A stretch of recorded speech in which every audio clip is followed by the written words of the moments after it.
Congratulation. અરે thank you મારો ભાઈ થેન્ક યુ. યાર આ સ્કૂટર નો લેવાય મારા ભૈયા. કા હું થયું? ડિફેક્ટિવ પીસ છે. કા હું વાંધો ગોબો પડવા કે? આમાં કઈ પેટ્રોલ પૂરવાનું ઢાંકણું જ નથી.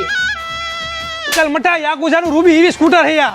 એમ હા. પણ નો લેવાય યાર ઇલેક્ટ્રિક સ્કૂટર યાર. આમાં નકરી બેટરી ચાર્જ કરવી પડે, ઘડી ઘડી ઉતરી જાય. અરે મારો ભાઈ આમાં ચાર બેટરી આપેલી છે. 4 બેટરી. હા અને એકવાર ચાર્જ કરીને 55 કિલોમીટર હાલે. શું વાત કર. હા મારે ટ્રાય કરવું હે. અરે વાયા નો ખેંચ, આમાં વાયા લેવા માટે રિવર્સ ગિયર આપેલો અને બ્લૂટૂથ સ્પીકર આપેલું હોય આમાં. શું વાત કર. હા અને બીજું ભાઈ આમાં હિલ આસિસ મોડ આપેલો છે અને ટ્રેક્શન કંટ્રોલ સિસ્ટમ આપેલી છે. ઈ શું વળી. હિલ આસિસ સિસ્ટમ એટલે મારો બધું ઢાળ ઉપર હોય ને એટલે બાઇક પાછું ન પડે અને ટ્રેક્શન કંટ્રોલ સિસ્ટમ એટલે તું ભીના રોડ ઉપર હાલતો ને તો સ્લીપ ન ખાય ભાઈ.